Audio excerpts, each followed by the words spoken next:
అస్మద్గురుభ్యో నమః. శ్రీమతే రామానుజాయ నమః. ఈనాటి మంచి మాట.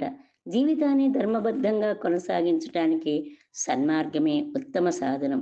తోటి వారికి సహాయం చేయటం, సంఘ శ్రేయస్సు కోసం పాటుపడటమే సన్మార్గం. స్వార్థంతో ప్రవర్తించి ఇతరులకు కీడు చేయటమే దుర్మార్గం. సన్మార్గంలో నడిచిన వ్యక్తి ఎప్పటికప్పుడు తానేమిటో, తన స్థాయి ఏమిటో తెలుసుకుంటాడు.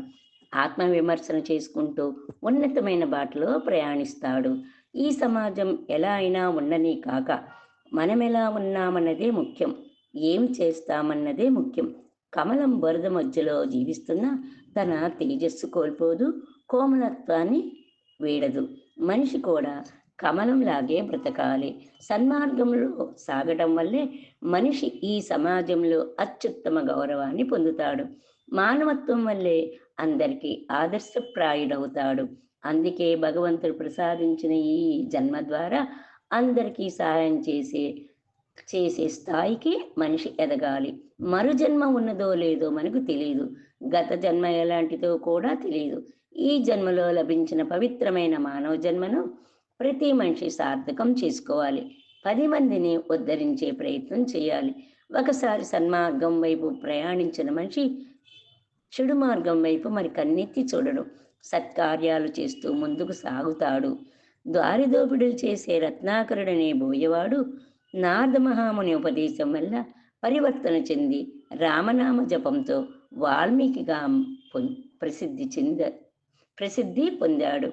ఆది కావ్యమైన రామాయణాన్ని లోకానికి అందించాడు. బుద్ధుడు సిద్ధుడుగా ఉన్నప్పుడు ఎన్నో రాజభోగాలు అనుభవించాడు. ఆ సిద్ధార్థుడే అన్నిటినీ వదులుకొని సన్మార్గాన్ని అవలంబించి జ్ఞానోదయం పొందాడు. మహాబోధికుడుగా మారి అమరుడయ్యాడు. శ్రేష్ఠులైన వారు దేన్ని ధర్మంగా భావించి ఆచరిస్తారో సజ్జనులు దాన్ని ఆచరిస్తారని బోధించాడు శ్రీకృష్ణుడు. సజ్జనులు మహాత్ములు సన్మార్గాన్ని అనుసరించారు, చరితార్థులయ్యారు. ప్రతి మనిషి మహనీయుల మార్గాన్ని అనుసరించాలి, కీర్తి శిఖరాలు చేరుకోవాలి. రావణాసుడు గొప్ప శివభక్తుడు. శ్రీ వ్యామోహం వల్ల దుర్మార్గంగా ప్రవర్తించి చివరికి నాశనమయ్యాడు. వివేకం కోల్పోయి బంధుమిత్రుల హితవచనాలు పెడచెవిని పెట్టినందువల్ల కౌరవ నాశనానికి కారకుడయ్యాడు దుర్యోధనుడు. ఏ మనిషి అయినా దుర్మార్గుడిగా మారడానికి ఎంతో కాలం పట్టదు.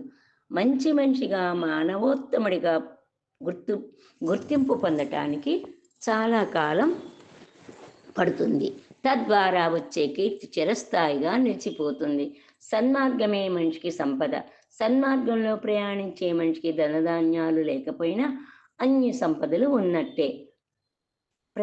సత్ప్రవర్తన లేని వారికి సంపదలు ఉన్నా అవి లేనట్టేనని నీతి కోవిదులు మాట. చూసిన ప్రతిదాన్ని ఆశించటం, ఆశించిన దానికోసం పాకులాడటం, కోరుకున్నది దక్కక పోతే బాధపడటం, ఇవన్నీ మనిషి అశాంతికి కారణాలు. ఇవే మనిషిని దుర్మార్గం వైపు నడిపిస్తాయి. అందుకే మనిషి ఎప్పటికప్పుడు కోరికలను నియంత్రించుకొని స్థిర చిత్తం ఏర్పరచుకోవాలి. సన్మార్గం మనిషికి సుఖశాంతులు ప్రసాదిస్తుంది. సన్మార్గంలో నడిచే వ్యక్తుల మనసు కడిగిన ముత్యాల నిర్మలంగా ఉంటాయి. వారు ఎవరితోనైనా మృదు మధురంగా మాట్లాడుతారు. కలిమిలోనూ లేమిలోనూ నిబద్ధత కలిగి ఉంటారు. మంచి పనుల ద్వారా అందరినీ ఆకట్టుకుంటారు.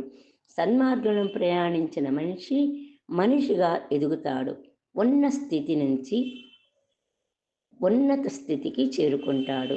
మంచి బాటలో నడిచిన మనిషికి దైవానుగ్రహం తప్పక లభిస్తుంది. అందుకే సన్మార్గం అందరికీ అనుసరణీయం. జై గోవింద, జై శ్రీమన్నారాయణ.